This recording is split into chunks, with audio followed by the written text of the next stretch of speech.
Bien, pues ya estamos en la mesa del más allá, en este viernes, ¡bravo! ¡Todos listos! ¡Ay! Mesa del más allá, que en próxima entrega habremos de platicarles cómo va a ser todavía más allá del más allá, porque vamos a llegar un poquito más allá. Fíjense nada más los enredos que tengo que hacer para decir sin decir. Pero Para muchas el gracias por estar suspenso, aquí. Julio. ¿Perdón? Todo sea por el suspenso. Todo sea por el suspenso. Horacio, buenas tardes. ¿Cómo estás, Horacio? Todo muy bien, buenas tardes a todos. Muy feliz de estar de nuevo aquí con ustedes, queridos amigos, y pues felicísimo, felicísimo como siempre.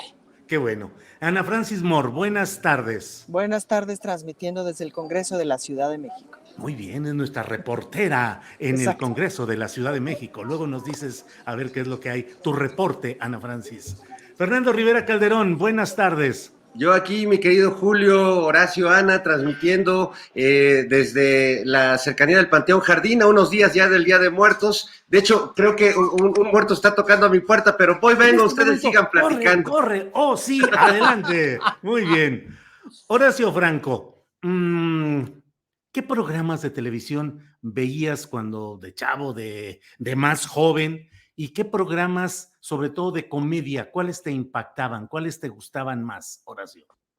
Híjoles, es una pregunta muy difícil porque me acuerdo mira, mi mamá veía telenovelas y Ajá. entonces yo a veces me le pegaba y desde niñito, por ejemplo, cuando tenía 6 años, veía yo simplemente María no entendía ni madres, pero pues me acuerdo de los personajes de Braulio Castillo, de Ricardo Blume, de Xavi Kamalich, me acuerdo más bien de caras y de situaciones, ¿no? Y ya después empecé yo a ver mis caricaturas, ¿no? En el 5, ¿no? Con el tío Gamboín, y después empecé a ver ya de más grande que nunca me gustó, porque se me hacía muy simplón. Yo era un niño bastante retraído y bastante mamón. La verdad, yo como crecí, yo soy el más joven de 7 hermanos, y mis 7 hermanos me llevan, o sea, la siguiente de mí me lleva 10 o casi 9 años, ¿no? Ajá. Entonces era como un niño muy solo cuando mi papá se queda sin trabajo en la cantina donde trabajaba en la calle de Palma, que se llama La Montañesa, todavía existe. Pues todos se tuvieron que poner a trabajar y también mi mamá. Y yo crecí muy solito desde los 7 años, recién cumplidos, hasta todo ese tiempo después. Entonces veía mucho programas como, por ejemplo, La Señorita Cometa, los niños del Canal 5, ¿no? Y Uh-huh. después empezó mi mamá veía siempre el domingo, por ejemplo, ¿no? Que era el programa de las señoras y de la familia mexicana. Uh-huh. Chabelo también empezaba con en familia con Chabelo en ese entonces, pero a mí nunca me atrajo, a mí siempre me pareció verdaderamente muy, pero muy básico y muy elemental, siento decirlo. Como te digo, era un niño muy mamón y me refugié de pasar a ser un niño muy, muy consentido por mi mamá y mis hermanas y mis hermanos.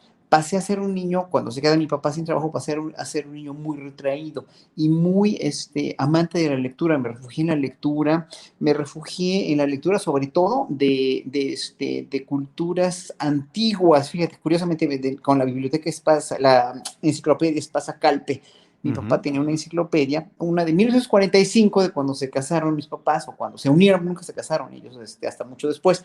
Y después, en 65, tenía otra edición del Espasa Calpe, y ahí leí yo sobre los dioses egipcios, los dioses griegos, los dioses romanos, los dioses Uh-huh. aztecas, y me volví totalmente ateo. Entonces yo preferí leer sobre religiones porque decía, bueno, pues qué bonito que haya tantos dioses, a mí me quieren imponer uno, ¿verdad? ¿Por qué? A ver, no, como que nunca me convenció la cuestión de creer en un solo Dios. Y a partir de ahí me volví muy retraído y muy mamón. Y sintetizo con eso. Nunca me había atraído por los programas de la gran familia Televisa, ¿no? Que en 74 pasó a ser de Televicentro, pasó a ser Televisa, y ya iba yo en cuarto año de primaria y jamás me vi atraído por comedias como El Chavo del Ocho, porque yo creo que he estado viendo los programas que has hecho, la opinión interesantísima de la mesa de los periodistas de los tres, Uh-huh. sobre la cuestión de la comedia mexicana, la decadencia de la comedia mexicana a partir de los parámetros impuestos por Televisa. Entonces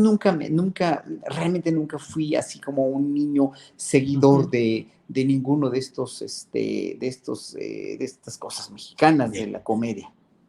Muy bien, Horacio, gracias. Ana Francis, llega la hora de las confesiones. Dinos la verdad, ¿cuáles eran tus ídolos televisivos de la barra infantil de Televisa?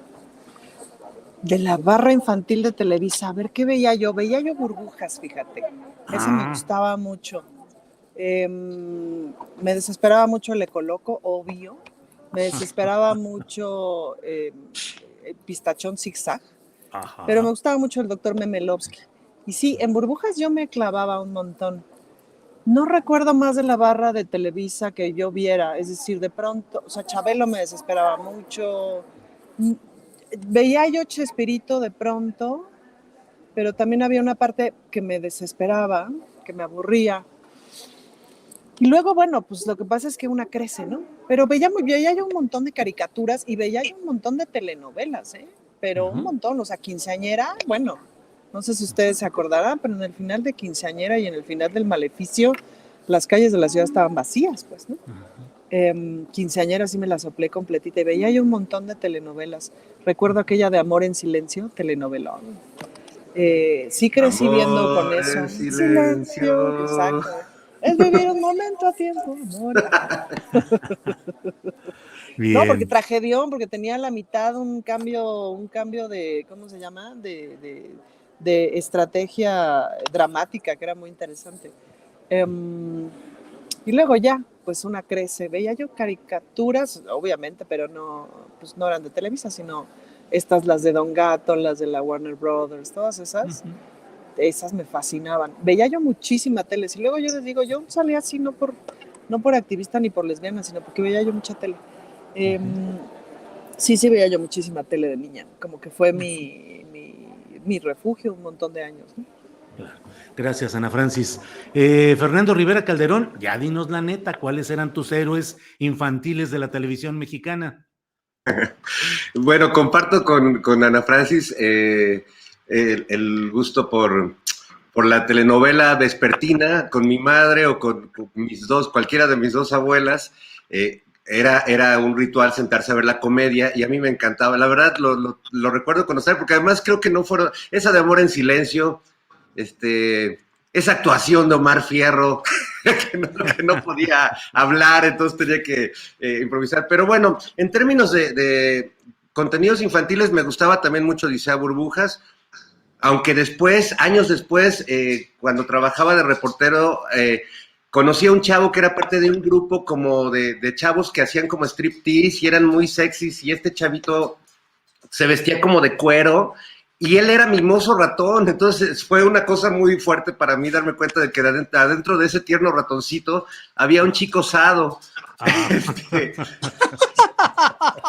También me gustaba mucho Don Gato y su pandilla, sobre todo por el doblaje que hacían Jorge Arbizu y toda esa cuadrilla de locos que convirtieron muchas caricaturas estadounidenses en joyas, porque convirtieron a Cucho en un gato yucateco, por ejemplo, o hicieron algunos, hablaban de cosas de Piedrique Guzmán o de cosas muy divertidas. Lo hacía también en Los Picapiedra, donde Jorge Arbizu hacía a Pedro y a Pablo Mármol. Me gustaba muchísimo La Pantera Rosa. Creo que es de mis caricaturas favoritas, junto con Ahí viene Cascarrabias, La Princesa Caballero, Ultraman. Soy de esos viejos tiempos. Y había una que me gustaba mucho, que no sé si la pasaban en Televisa o en Televicentro en ese tiempo, pero era una serie para niños que se llamaba Los Thunderbirds, que eran como unas marionetas muy raras. Entonces todo el tiempo se movían así, nos atacan, vamos. Sí, es cierto. Y se movían así, eran como unas marionetas literalmente. Ajá. También, como comprenderás, veía mucho la tele de niño y la disfrutaba y había Cachirulo. Los cuentos con Cachirulo eran muy buenos. ¿Se acuerdan cómo se despedía Cachirulo? Que hacía la mano como que era una mano muy... Con mucha injundia. Adiós, amigos. Sí, adiós, amigos. Sí. Adiós, amigos. Horacio, gracias, Fernando. Horacio, en términos musicales, ¿qué opinas de lo que fue la larga predominancia de Siempre en Domingo, de Raúl Velasco, el tipo de espectáculo que ofrecían, el manejo, pues entre ingenuo, muy suavecito, muy alegre, que hacía Raúl Velasco, pero ¿qué opinión tienes, por ejemplo, de ese manejo del espectáculo musical en Televisa? En Televisa y ahora en Televisión Azteca, pero bueno, lo que lleva más tiempo es lo de Televisa. Horacio. Mira, comparemos nada más, y como músico te lo digo, comparemos la calidad de la música popular de los años 40 y 50 en México, ¿no? Que era, nada más con los Panchos, por ejemplo, las hermanas Águila, ¿no? Las hermanitas Núñez, etcétera, etcétera. Muchos grupos de música popular fantásticos, incluso los cantantes solistas o los compositores como Agustín Lara, qué sé yo, bueno, evidentemente hay una playa de lo que la W realmente como estación de radio y sus conciertos ahí en vivo propiciaron, fueron para la música popular mexicana en verdad un gran aliciente. Y estaba muy bien la música mexicana hasta que llegó esta época que estás mencionando con que yo lo llamo la gran decadencia de la música popular mexicana, que empezó a decaer y a decaer y a decaer. Y yo no quiero ir en contra de ninguno en especial porque todos los artistas que trabajaron en un momento dado hicieron algún buen papel, no quise decir que todo es malo, pero el problema fue que todo se empezó a estereotipar a partir de una idea de, no quisiera decirlo así, pero sí coincido con Juan Becerra Costa, de abaratar, ¿no? De hacer chatarra toda la educación y la cultura y la música popular mexicana, de tal suerte que empezó la dinastía de la sociedad de castas mexicana, ¿no? La sociedad clasista, a promover o a proteger o a comenzar estereotipos como, por ejemplo, pues lo de los grupos de niños, ¿no? Que en un momento dado hicieron, por ser los hijos de los actores de ese entonces, hicieron grupitos de niños que en un momento dado, y yo lo sé por un amigo mío que espero que sea verdad, yo confío en mi amigo, un director de orquesta, que dice que el primer disco de uno de estos grupos, no me acuerdo si fue Timbiriche, no me acuerdo, o Parchís, no tengo, no, porque ese no es mexicano, no, pero el Timbiriche me parece, o uno de estos grupos, pues los niños no podían cantar y tuvieron que recurrir a refuerzos del coro de niños de la Escuela Nacional de Música, que era muy bueno y sigue siendo muy bueno, ¿no? Entonces, ¿Para fingir que ellos eran los que cantaban? Sí, pues para fingir que ellos eran los que cantaban en el disco, porque finalmente, pues obviamente todo era playback, ¿no? En un momento dado, empezó la época del playback, ¿no? Empezó la época muy decadente del playback, donde finalmente, pues ahora sí que no arriesgaba nada, y en un momento dado, lo que yo sí les puedo decir es que empezó a decaer, aunque había mucho talento, como por ejemplo el mismo Ben Ibarra, a quien respeto mucho, es un músico estupendo, ¿no? Pero bueno, es uno entre o sea, son muy pocos entre muchos de la cuestión de la industria musical que empezó en decadencia, y la música popular mexicana, en vez de ser un bastión cultural como lo fue, por ejemplo, la trova cubana, y no es que sea yo rojo o comunista ni nada, pero obviamente, pues comparen cualquier canción de cualquier grupo mexicano de esos con las canciones de Silvio Rodríguez, ¿no? Que no tienen nada que ver musicalmente hablando y tampoco filosóficamente y tampoco el contenido, pero pues obviamente la calidad de estas canciones cubanas pues, se las lleva de calle. Entonces sí empezó una decadencia para vender una imagen más que para vender una calidad musical o un producto musicalmente respaldado, dijéramos. Gracias, Horacio.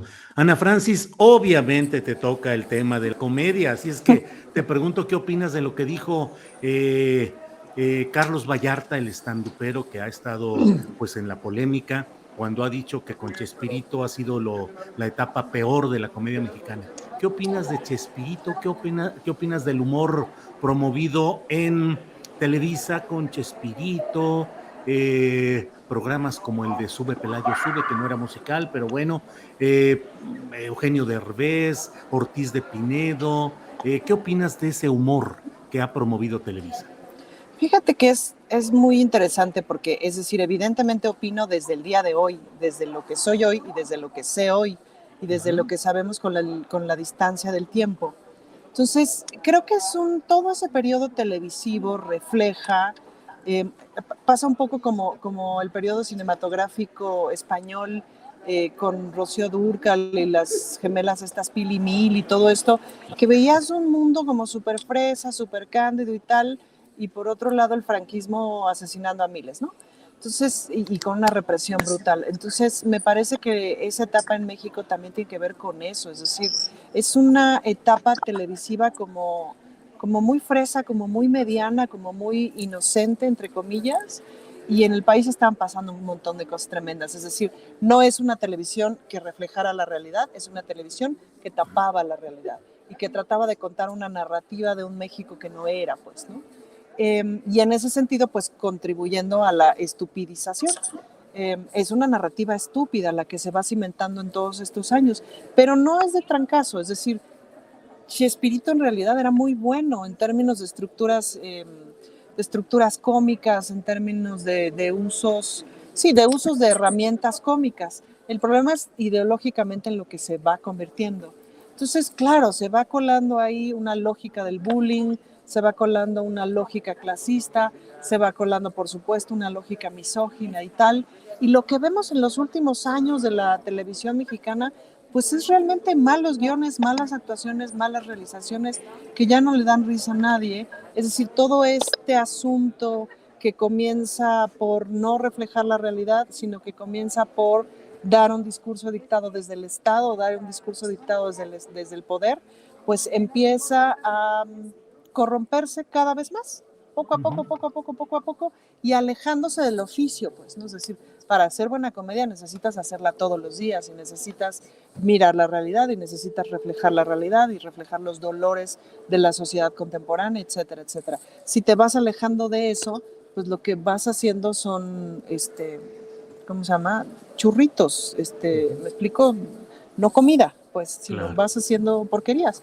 Entonces, ahora, si tú pones a un grupo de comediantes de las televisoras a hacer un buen espectáculo de comedia en el teatro o en la tele, son incapaces porque no tienen el oficio de mirar la realidad. Lo mismo pasa con las telenovelas, no tienen el oficio de mirar la realidad. Salma Hayek, en una entrevista que dio muy interesante sobre esta serie Monarca que hizo, sí, hablaba justamente de esa pérdida del oficio del guión en México. Es decir, si haces guiones idiotas, pues pierdes el oficio de hacer buenos guiones y entonces crees que hacer un brownie en un microondas es hacer repostería y no, es hacer un brownie en un microondas. Entonces, eso es lo que hacen, comedia, brownie, microondas, pues, ¿no? De esa calidad, de ese tamañito, por supuesto, de esa aspiración y de esa trascendencia. Es nada, es aire y además ni siquiera sabrían cómo hacerlo bien. Perdieron totalmente el oficio. Gracias, Ana Francis. Fernando Rivera Calderón, veo en los comentarios de quienes opinan sobre estos temas en estas horas recientes, dos posiciones. Quienes dicen, pues es humor, es el chiste, es para pasarla bien, qué contenido o qué control ideológico o político puede imponerse en el simple hecho de estarse riendo de tonterías y de simplezas. Y del otro lado, quienes hablan o hablamos de, es decir, en mi caso, de esa forma de control ideológico, político y social que se establece a través de estas figuras y estos programas y contenidos. ¿Tú qué opinas, Fernando?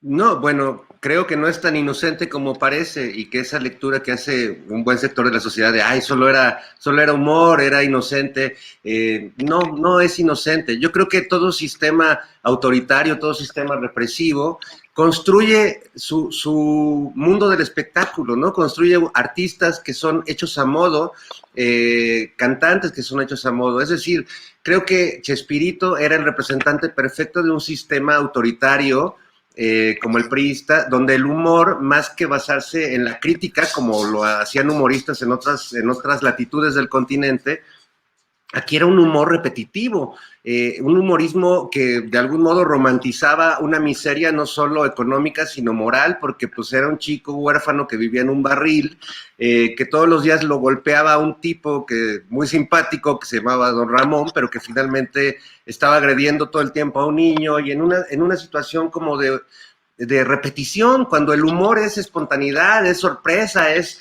explosión.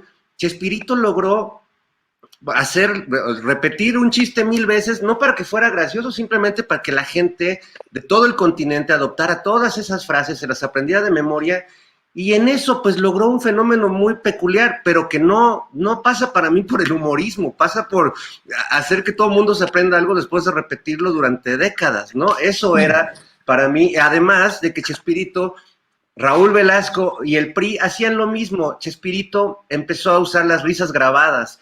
Las risas grabadas, cuando uno escucha una risa, así como cuando alguien ve bostezar a una persona, se contagian.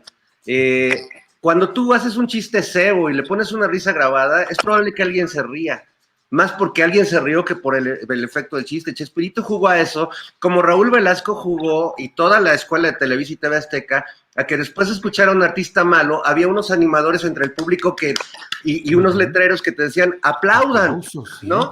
El aplauso inducido, la risa inducida y, perdón, pues los candidatos inducidos, los votos inducidos, todo era grabado, todo era simulado y era, creo que, un sistema que además vivía conectado. Recordemos que todo ese mundo de artistas que se presentaban en Siempre en Domingo y que escuchábamos en todas las cadenas de radio nacionales, pues muchos sus drogas, porque muchos eran muy adictos, se las daba el negro Durazo, es decir, la policía política o la policía del país era la que tenía enganchada al gremio artístico, y esto está documentado y se cuenta en varias historias de varios artistas, que era el mismo poder político el que tenía, pues, una patita puesta sobre los artistas. Por eso nos robaron en este país durante décadas la posibilidad de tener un humorismo crítico que se tuvo que refugiar en el cabaret, la posibilidad de tener una música de rock que fuera contestataria, que se tuvo que ir a la periferia de la ciudad,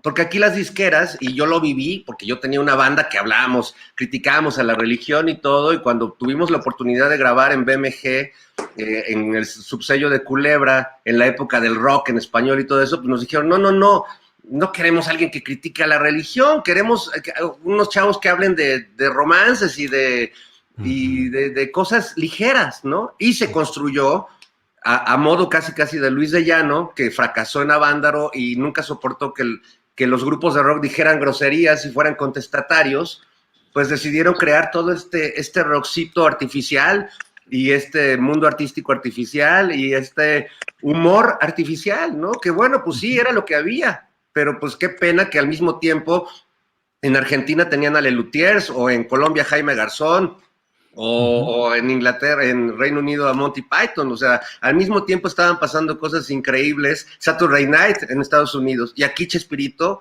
es una tragedia. Es una tragedia. Fernando, gracias. Horacio, podríamos pasar un largo rato hablando de este tema, pero te invito a que nos digas, cuando escuchas Universidad Nacional Autónoma de México, UNAM, ¿qué cosas positivas y qué cosas negativas evocan en ti esas siglas fundamentales en la cultura y en la academia mexicanas? Bueno, la UNAM es la máxima casa de estudios, es la universidad más antigua que tenemos en América, es un bastión enorme de conocimiento, de formación de personajes, de explosión de ideas que han transformado la sociedad. No olvidemos el 68, no olvidemos, no olvidemos los grandes rectores que tuvo, ¿no? La UNAM. Y claro, con el neoliberalismo y más bien con la corrupción y el ostracismo emanado de los gobiernos priistas por tantos años, con el mismo sistema y después con la entrada del neoliberalismo a raíz del gobierno de Salinas de Gortari, todo empezó a centrarse en eso, en producir mano de obra barata sin ninguna crítica social, o sea, una educación tecnocrática lo menos posible o lo más alejada de la adquisición de una mentalidad crítica, de una cuestión basada en la crítica hacia el sistema, con una gran excepción, obviamente, que es la Facultad de Filosofía y Letras, que siguió siendo pues un bastión del pensamiento crítico muy fuerte, ¿no? Y muy contestatario, pero poco a poco, con rectores que tuvo la UNAM, con los manejos de los dineros, con la cuestión de la indoctrinación hacia la derecha, sí, hacia el pensamiento tecnocrático, francamente tecnocrático, etcétera, etcétera, pues se se empezó sí, yo sí estoy de acuerdo en que la UNAM se ha derechizado, no generalizar, como lo hizo el presidente, lo dije la semana pasada, aquí en este mismo foro que tenemos. Pero sí, o sea, la universidad ya mostró o fue mostrando, y lo vi con la entrevista que le hiciste a este Murillo, ¿no? Murillo se llama, o sí, este politólogo, esta semana hace 3 días o 4 que le hiciste Pineda. una entrevista. Sí, pues sí, bueno, él, en verdad fue, estoy totalmente de acuerdo con él, o sea, la UNAM en un momento dado sí tendió a irse hacia la derecha en muchos rubros, en muchas cuestiones, también prácticas de administración, ¿no? Vemos las grandes diferencias de sueldo que hay entre maestros de asignatura y maestros de tiempo completo, cómo se dispuso de los dineros de la UNAM, cómo se mal dispuso o con una opacidad tremenda, ¿no? Hasta que la Contraloría ha sacado trapitos al sol que ningún rector ha sabido, ¿no?, contestar realmente, ha sabido aclarar. Entonces, ahí en ese sentido, lo que yo respeto mucho de López Obrador es no meterse con la autonomía de la UNAM. Eso es muy interesante. En lo que no estaría de acuerdo es en generalizar, porque no todos los universitarios son iguales, no todos los universitarios tienen esta derechización o tienen este pragmatismo, dijéramos, de educarlos simplemente sin una mentalidad crítica y produciendo mano de obra barata, que es lo que en todo el mundo también se ha tendido a hacer eso, mano de obra especializada y barata. Pero por otro lado, tenemos a la Facultad de Filosofía y Ciencias de esta universidad, que es una maravilla, muchos de las escuelas de arte también, y en todo lado, o sea, hay de todo, ¿no? Yo creo que sí, pero administrativamente hablando, sí, la universidad se ha derechizado y creo que bastante, ¿no? Entonces hay que poner las cosas en la realidad y no hay que generalizar. Gracias, Horacio Franco. Ana Francis Moore. Ana Francis, ¿qué opinas de las declaraciones del presidente que ha dicho que en la UNAM pues hay una derechización, neoliberalismo, conservadurismo? ¿Lo consideras que es un espacio que ha mantenido una presencia crítica a lo largo de las décadas o realmente hoy está siendo ya absorbida por esa derechización? Bueno, yo creo que, como decía un poco la vez pasada, hay muchas UNAMs, pues, ¿no? Me quisiera centrar, por ejemplo, en el asunto de género, que creo que ahí podemos ir observando el cómo funciona el sistema. Si tú quieres poner una denuncia contra un profesor, contra un compañero, etcétera, una denuncia de violencia de género, la cosa es la más complicada del mundo, te la hacen de súper jamón, entre ellos mismos hacen un consejo que dicen que no, no es cierto, la que estás loca eres tú, etcétera, etcétera, y eso más o menos se repite en todas las facultades, y por eso hemos visto a las compañeras y a los grupos de las estudiantes y tal, tomar las facultades, cerrar, etcétera, etcétera, hacer tendederos y tal, porque la UNAM como tal, como institución, responde peor, o sea, más lento que Hertz Manero. Otro detallito, por ejemplo, que ahora sí que para muestra un botón, el equipo de fútbol femenil de la UNAM, que siempre ha jugado en el espacio de la cantera, hasta el 2020 pudo jugar en el estadio de CU por presiones, además de el Festival Tiempo de Mujeres, ¿me explico? Es decir, por una como presión, etcétera, etcétera, del Festival Tiempo de Mujeres, y no necesariamente lo pagó la universidad, o sea, hay una parte que pagó la Secretaría de Cultura de la Ciudad de México para que eso ocurriera, es decir, solitos no se les da la igualdad de género, ¿me explico? Hay que ejercer un montón de presión. Si eso no es derechización, entonces no sé qué es, pues, ¿no? Escuchamos a Marcelino Perellor declarar las mamarrachadas que declaró, el otro maestro que declaró en junio en TV UNAM, me parece que fue que hizo esta alegoría sobre la violación y tal. Entonces, bueno, en términos de género, la UNAM como institución es bastante cavernícola. Que no necesariamente sus comunidades, pues, ¿no? Hay comunidades requete interesantes, pero la diversidad de la UNAM, pues sí es muy fuerte y es bien importante. Y cuando yo estudiaba ahí, por ejemplo, o sea, de los chistes que eran típicos era, si quieres encontrar gente bien vestida, pues te vas a Derecho, ¿no? Los más pandrosos, pues en filosofía, en ciencias políticas, etcétera, ¿no? En fin, son muchísimos universos, ¿no? Bien, gracias, Ana Francis. Fernando Rivera, por favor, tu opinión sobre la UNAM, sobre su participación en los procesos de cambio, de transformación del país, si crees que se ha adormecido la conciencia crítica y la participación de la comunidad universitaria, o cómo vas viendo esta evolución de la UNAM, Fernando, por favor.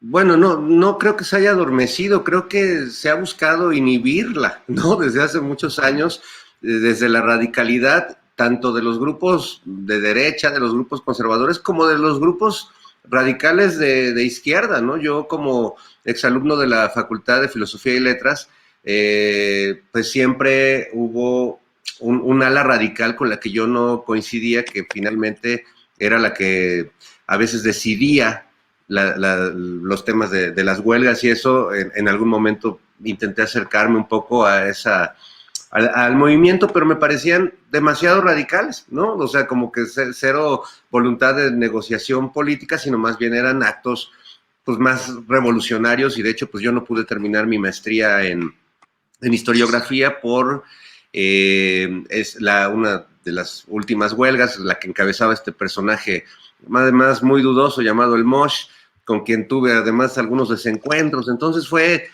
una cosa pues que me hizo ver la polaridad que puede haber en la universidad y cómo a veces los grupos que hacia afuera llaman más la atención no son necesariamente los que están generando el discurso crítico al interior de nuestra querida universidad. Sí creo que ha habido una voluntad de inhibir el espíritu crítico, sobre todo el espíritu autocrítico, y de seguir haciendo de la universidad, como lo fue durante muchos años, pues un botín político, pero con diferentes intereses, ¿no? Recordemos en los tiempos de Luis Echeverría, como Echeverría tratando de reivindicarse después pues, del 68 y de todo lo que había sucedido, muchas de la gente de su gabinete, se rodeó de muchos jóvenes que sacó directamente de la Facultad de Derecho de la UNAM, ¿no? Entonces, durante mucho tiempo el PRI, pues, abrevó de la UNAM y creó cuadros y grupos políticos más allá de los grupos porriles que también han salido de ahí. Pero después también empezó el PAN a generar, o la derecha, a generar grupos de poder. No sé si después, yo creo que siempre estuvieron ahí, pero empezaron a cobrar mucha más fuerza. Y yo pongo un ejemplo que, bueno, igual es muy personal, pero que de algún modo confirma también los dichos del presidente, que finalmente es la crítica de uno más de los exalumnos de nuestra casa de estudios, así que tampoco lo veo como algo por lo que haya que salir a hacer un paro, una marcha. Yo creo que la UNAM ha sido en muchos momentos muy crítica, muy combativa, ha tenido un papel importante, lo recuerdo durante el movimiento zapatista, el papel de la UNAM, la convocatoria, el debate crítico, los conciertos. Me tocó participar en un concierto maravilloso, el 12 Serpiente, en el 95, que antes de los Vives Latinos y todo esto, fue un concierto autogestivo en el Estadio de Prácticas de CU, donde pues los chavos de La Maldita Vecindad, Rita Guerrero de Santa Sabina, los Botellita de Jerez, todos pues nos repartimos las funciones de seguridad, de prensa y difusión, de organización, para recabar alimentos y recursos para llevar a las comunidades zapatistas. Entonces, yo me siento muy orgulloso de nuestra universidad, pero no por eso vamos a dejar de criticarla. Y la historia que cuento es que justo cuando yo estudiaba en la Facultad de Filosofía, tenía un compañero que estudiaba, creo que filosofía, yo estudiaba historiografía de México, pero nos topábamos en los pasillos y siempre platicábamos, y durante mucho tiempo, y luego pues me enteré que era líder del movimiento universitario y que era un chico de izquierda, y platicaba con él y me parecía un tipo inteligente, y de repente hoy lo veo y digo, ¿qué le pasó a Fernando Belauzarán? ¿No? Que ahora es panista, defiende los peores intereses y a los políticos más impresentables de este país. Se ha vuelto, me parece, un político impresentable, y si este ejemplo tan personal no les confirma la tesis del presidente, pues es que no sé qué más quiere. Muy bien, Fernando, gracias. Fernando, Horacio Franco, Horacio, ¿qué pensaste en términos del México que venía cuando te enteraste del asesinato de Luis Donaldo Colosio? Híjole, fue un momento, un shock enorme. Fue un shock enorme y fue un parteaguas en mi vida este magnicidio, porque, pues digo, fue hace tantos años, yo todavía era bastante joven, pero eh, no podía creerlo, era como una pesadilla, ¿no? Que hubiera pasado ese magnicidio. Y, y obviamente, como la mentalidad que he tenido ha sido desde que viví en Holanda, desde 1981 hasta este año de 2021, igual, o sea, 40 años pensando igual democráticamente, pensando de ser de izquierda, pensando en un país con una igualdad, soñando con un país con una igualdad de derechos, con una igualdad de clases sociales, etcétera, etcétera. Obviamente, ya sabía yo, porque ya había inventado yo eso de la dictadura perfecta antes que Vargas Llosa, desde 1985 que llegué a vivir a México, después de haber realmente disfrutado de una democracia como era en ese entonces Holanda, donde no había discriminación, donde era la repartición equitativa de la riqueza y no tenían recursos para repartir ninguna riqueza, pero se la lograron a partir también de invasiones, a partir de ser un país colonizador muy chingativo, pero finalmente después entendieron, después del madrazo de la Segunda Guerra Mundial, entendieron perfectamente que por ahí no iba la cosa y que tienen que ser una sociedad igualitaria. Pero bueno, después de eso, viene este magnicidio de Colosio. Y digo, híjole, es que sí, ¿verdad? Esto no puede ser una cuestión de un asesino solitario de Mario Burto. Yo nunca me creí ese cuento, obviamente, ¿no?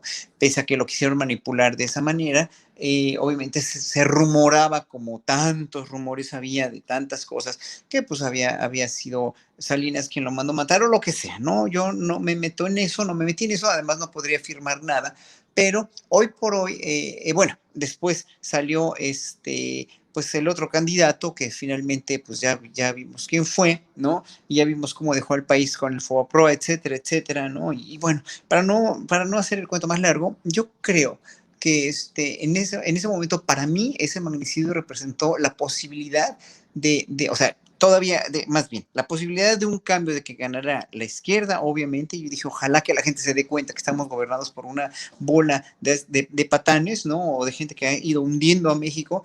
Y pensé en verdad en un cambio pues, que siempre había pensado, siempre había yo soñado con un cambio a la izquierda, ¿no?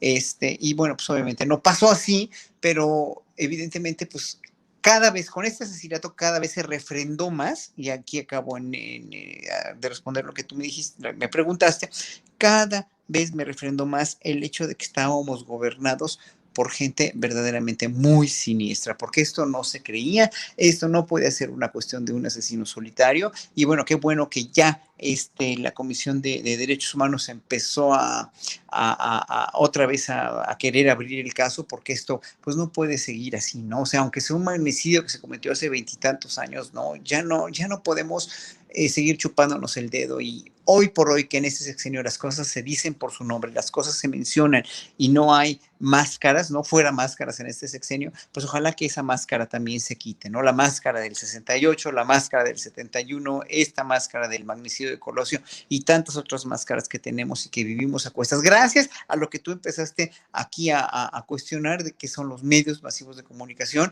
la cuestión de las noticias que eran tergiversadas totalmente a modo de que la opinión pública fuera una, ¿no? A modo de que el PRI tuviera una hegemonía, y pues hoy por hoy tenemos que refrendar todos los días los ciudadanos mexicanos esa memoria para que no nos vuelvan a dar a torcer con el dedo. Gracias, Horacio Franco. Ana Francis Moore, ¿qué piensas, qué pensaste cuando sucedió? ¿Qué sentiste y qué pensaste cuando el asesinato de Luis Donaldo Colosio?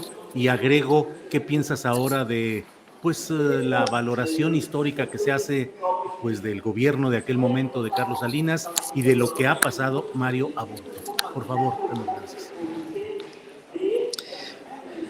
Pues fíjate que recuerdo muy bien el momento porque iba yo sobre un pecero en eje 8, venía yo regresando, y en aquel entonces la verdad es que no necesariamente estaba yo muy politizada, estaba yo muy chava, y estaba apenas como saliendo del closet, pero tenía una novia de la UNAM que era muy izquierdosa, matemática de la UNAM justo, y como que ella estaba muy preocupada y tal, y yo decía, bueno, pero pues van a poner otro porque es lo mismo, ¿me explico? Es decir, a mí como que me dio esta cosa de, porque mi mamá eso decía, pues, ¿no? Da exactamente igual, siempre gana el PRI, siempre va a ganar el PRI, y es uno detrás del otro y da lo mismo, pues, ¿no?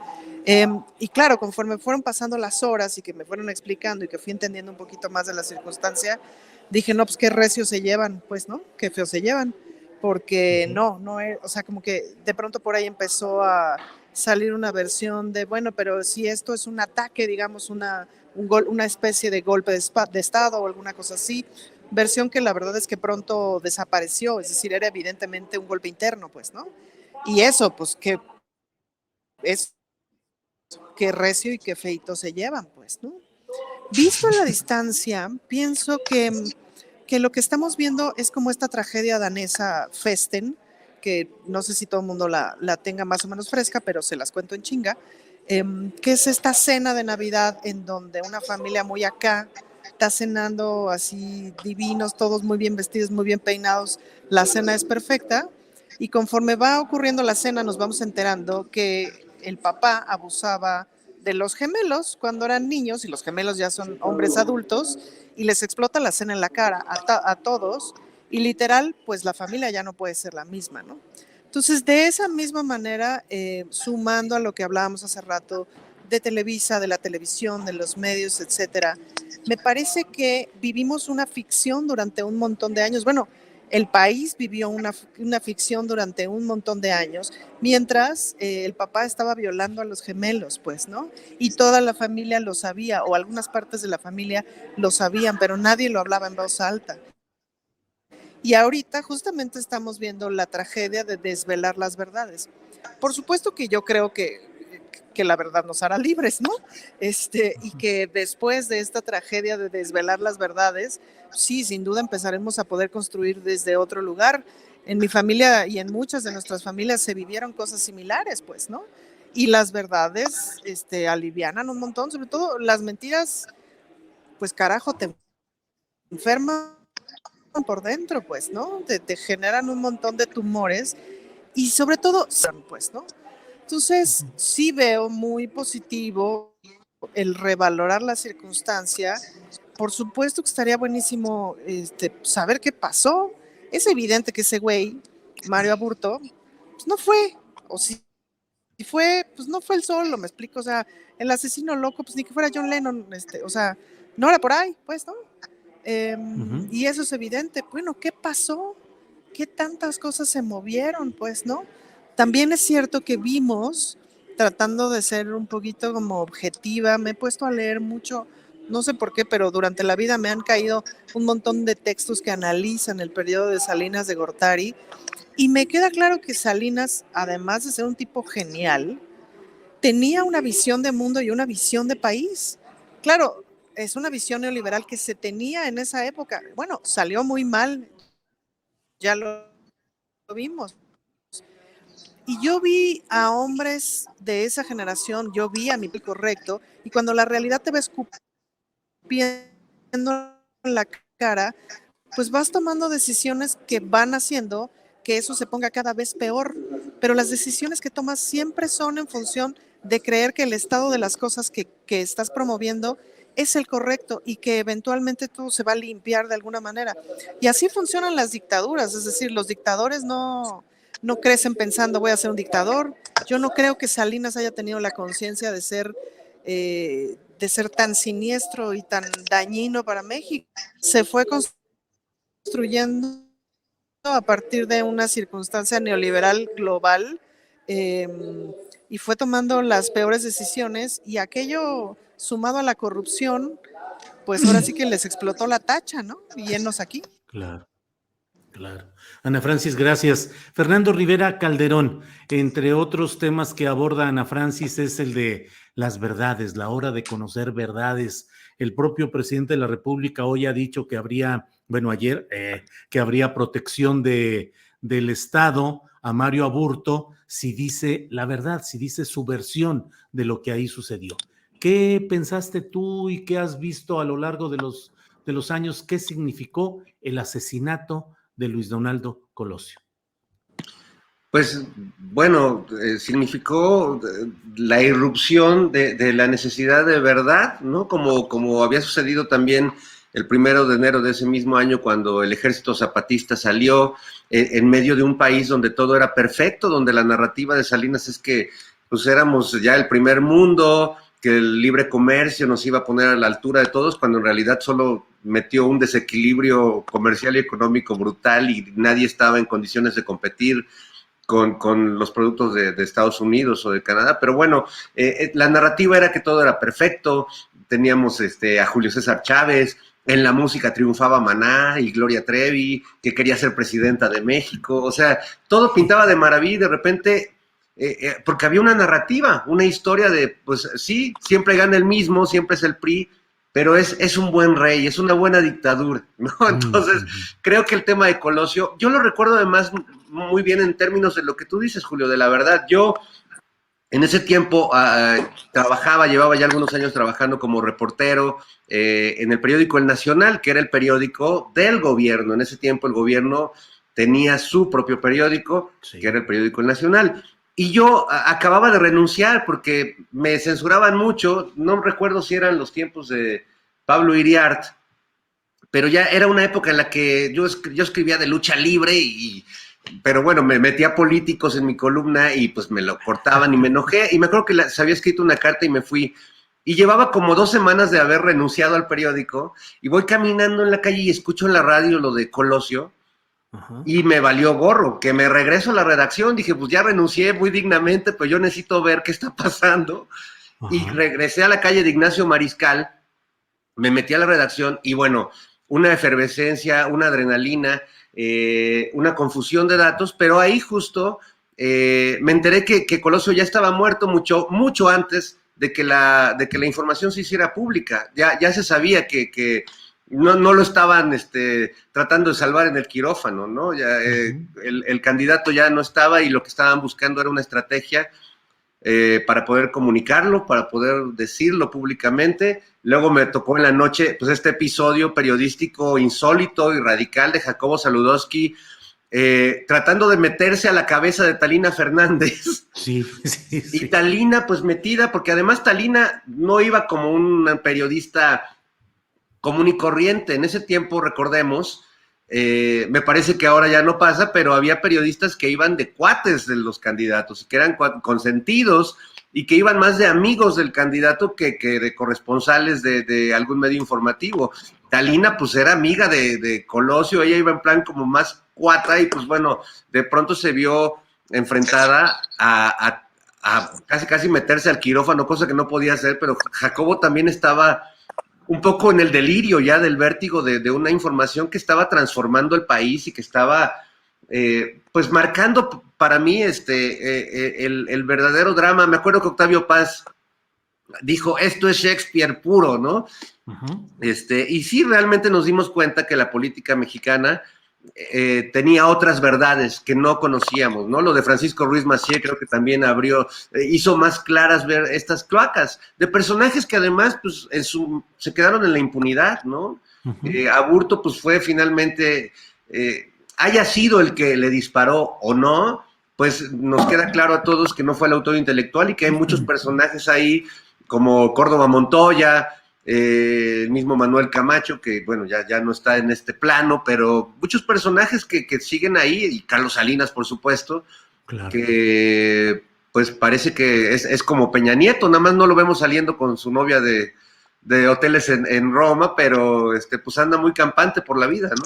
Así es. Fernando Rivera Calderón, gracias. Horacio Franco, estamos ya en la parte final de este programa, ya estamos... y por razones técnicas que vamos a develar en el próximo programa, pues tenemos que ajustarnos a que sea 1 hora la que tengamos de programa. Así es que nos quedan como 3 minutitos a cada cual para el postrecito, que aquí en este caso es un postre amargo o dulce, o semiamargo o semidulce, como quieran, con la información, el comentario, lo que quieran. Horacio Franco, desde Dubái, lo que quieras agregar en esta parte final, en estos 3 minutitos de nuestro cierre de la mesa, Horacio.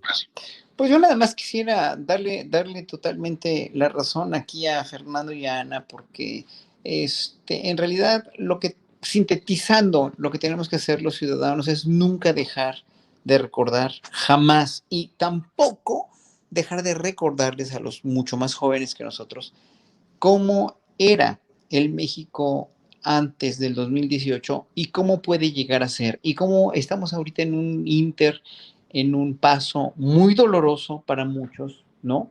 Muy doloroso porque estamos despertando de una realidad abominable que vivíamos. O sea, es que hoy es la mañanera todos los días, yo no me la pierdo, aún aquí en Dubái la he estado oyendo, y y ves que en verdad estuvimos tan engañados, o sea, nos vendieron una historia, pues, del Chavo del Ocho, de las telenovelas, de Los ricos también lloran, etcétera, etcétera, que fue mezquina para hoy que despertamos, porque ya lo sabíamos, pero lo hablábamos en sociedad, lo hablábamos con los amigos, ¿no? Esto está súper corrompido, peor no se puede estar, la pobreza, la corrupción, etcétera, etcétera.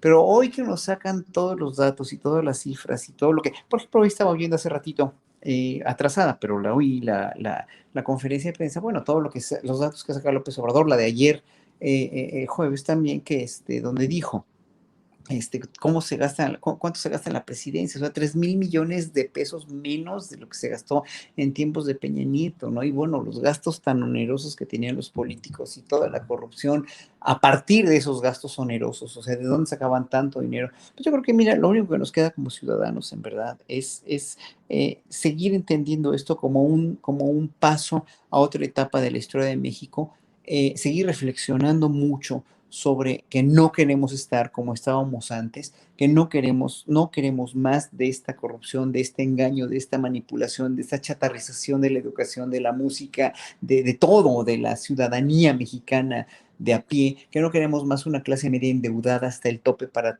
tener una vida aspiracionista o aspiracional como nos hicieron soñar con este neoliberalismo, y que finalmente pues ningún sistema, porque esto no es una llegada al socialismo ni tampoco, porque el sistema económico de Andrés Manuel López Obrador debería de bautizarse como una nueva cosa, porque está entre el capitalismo puro, entre el neoliberalismo y el socialismo y hasta el comunismo, ¿no? Entonces, no se llama de ninguna de esas maneras. El sistema económico de López Obrador que quiere implementar y la nueva forma de gobernar muy visionaria en todos los aspectos, eso es lo que la gente no quiere entender, es que nos va a llevar hacia una nueva etapa. Por eso yo creo que sí estamos gobernados por un estadista que, aunque no nos gusten muchas cosas, que no nos gusten los Bartlett, que no nos gusten los de Acapulco, etcétera, bueno, va a tener que ser así, pero él mismo está proyectando una nación hacia un futuro mucho mejor y mucho más próspero para todos.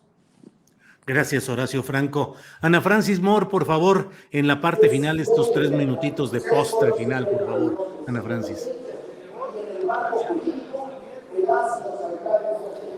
Yo no sé si ustedes se acuerdan que de hecho no sé si sigue existiendo una marca gringa de tacos que se llama Taco Bell. Sí. Que tenía un perrito muy simpático que lo anunciaba, yo por eso me acuerdo de Taco Bell. Me disculpo por el ruido, pero es un poco inevitable aquí en el Congreso. Pero bueno, pues el perrito era muy simpático y anunciaba, yo quiero Taco Bell, y era muy simpático. Un día me comí un desgraciado taco de esos de Taco Bell y era una tortilla dura, que no tostada, acomodada como taquito, y ahí le echaban quién sé qué madre, casi vomito, pues, ¿no? Ese es el problema de la mediatización y de la medianía. Y eso se ha colado en todas las áreas, no solamente se coló en la música, en la comedia, en la televisión, se cuela en la discusión política.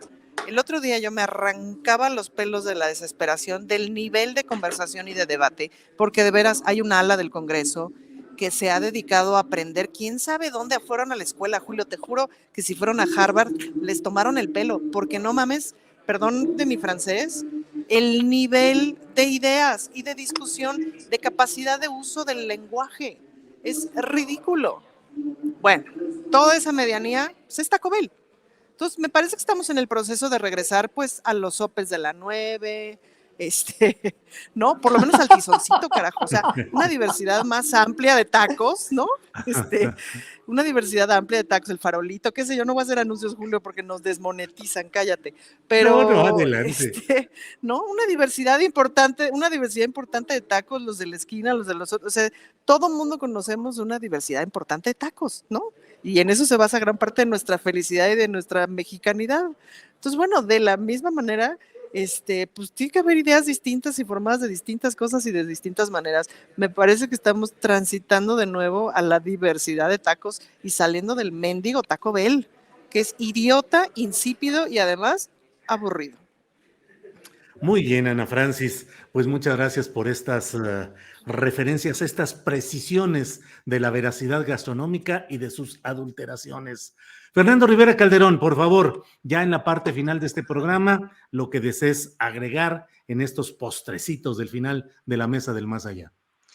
Bueno, pues me gusta porque todo el programa de hoy se conecta y todo de alguna manera tiene que ver, porque al final todo es político. Yo retomaría un poco lo que decía Horacio de que recordemos quienes pasamos por todo este trance histórico y histérico de la vida política del país y recordémosle a los que no vivieron lo mucho que nos costó salir de ese país aburrido, monotemático, que era como una cárcel ideológica.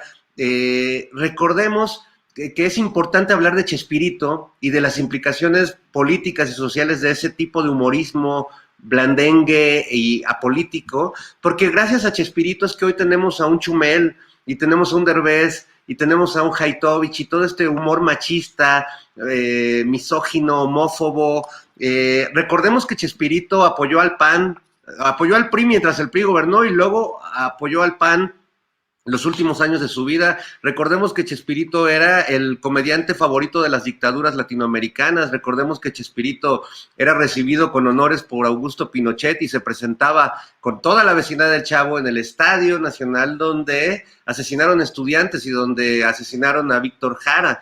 Recordemos que gracias a Raúl Velasco tenemos a Inés Gómez Montt y a Laura Bozzo y a ese mundo del espectáculo también lleno de corrupción y ese mundo musical lleno de payola. Entonces no perdamos la conexión de por qué estamos en este punto en el país y no permitamos que regresen estos personajes a volver el discurso monotemático como lo han tenido desde hace 3 años en los que solo hablan de una cosa, que no soportan que el país se esté transformando y la verdad es que yo creo que no debemos permitirles que regresen.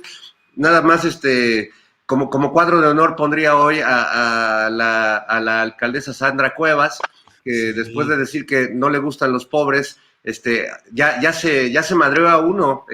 Acabo de ver un video que ya se le va a los trompazos a un cuate.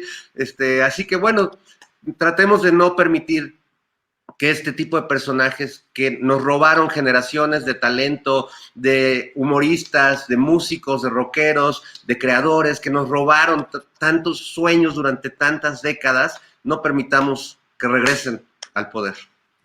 Bueno, pues muchas gracias a los tres. Horacio Franco, gracias, buenas tardes. Ya tienes tu boleto de vuelo para Viva Aerobús y para Volaris, que ya van a salir del Aeropuerto Internacional Felipe Ángeles a ciertos destinos, Horacio. Ya quisiera yo tenerlo. Esperemos ya que sea el 21 de marzo del año que entra para ir a indagar cómo están estos vuelos, en verdad. Bueno, pues tendremos que organizar una expedición, una excursión del más allá de la Ciudad de México e irnos, creo que es un vuelo en una línea hacia Cancún, así es que podemos irnos para transmitir desde por allá la Mesa del Más Allá. Ana Francis Moore, gracias y buenas tardes. Gracias. Entusiasma la idea de irnos a Cancún, Julio, vámonos. Ya no lo pensemos más. Vámonos tendidos. Fernando Rivera Calderón, gracias y buenas tardes. Muchas gracias, Julio, gracias, Horacio, Ana Francis, me da mucho gusto verlos y bueno, espero pronto que se revelen los misterios los dichos y diretes que están alrededor de la Mesa del Más Allá. La Mesa del Más Allá, que va a ir más allá. Muy bien, gracias a los tres y nos vemos pronto. Gracias, buenas tardes. Gracias a todos.